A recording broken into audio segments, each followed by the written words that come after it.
मेरा नाम कंचन है और मैं छत्तीसगढ़ के एक छोटे से गांव बांगट की रहने वाली हूँ। मेरी उम्र अभी 19 साल की है और मेरा सपना है एक इंजीनियर बनने का।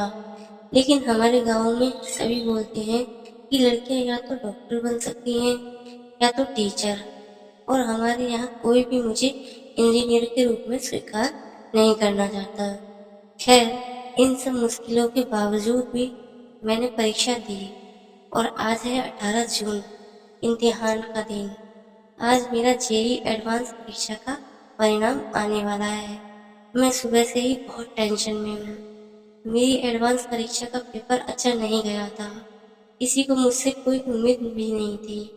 और इसी बीच जब मैं अपना परिणाम चेक कर रही होती हूँ तो दुर्भाग्यवश मेरा चयन नहीं हो पाता।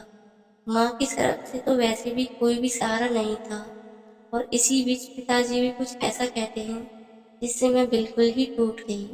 उन्होंने मेरी कोचिंग ही रुकवा दी। इस समय मुझे किसी की बातें समझ में नहीं आ रही थी। मैं अपनी परीक्षा के परिणाम से बेहद ही दुखी थी। मन तो कर रहा था कि बस अब बहुत हुआ, भाग जाऊं यहाँ से कहीं बहुत दूर। लेकिन इसी बीच मैंने देखा एक बहुत सुंदर सा पपी एक गड्ढे में गिर गया है, और बहुत प्रयास करने के बावजूद भी वो उससे निकल पाने में असमर्थ है। और फिर मैंने सोचा कि मैं उसे बाहर निकाल दूं, परंतु इसके तुरंत बाद मुझे कुछ विचार आता है कि अगर मैंने इसकी मदद की तो ये कभी भी किसी मुश्किल से अपने आप को नहीं बचा पाएगा।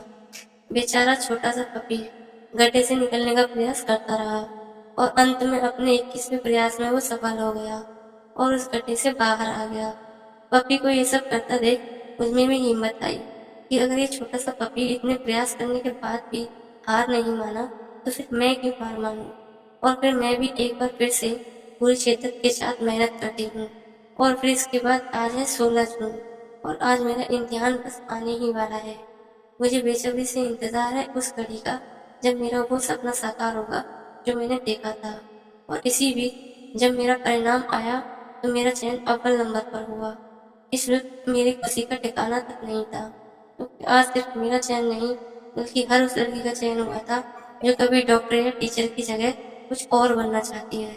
तो दोस्तों, मैंने तो अपनी मंजिल हासिल कर ली और अब आपकी बारी है।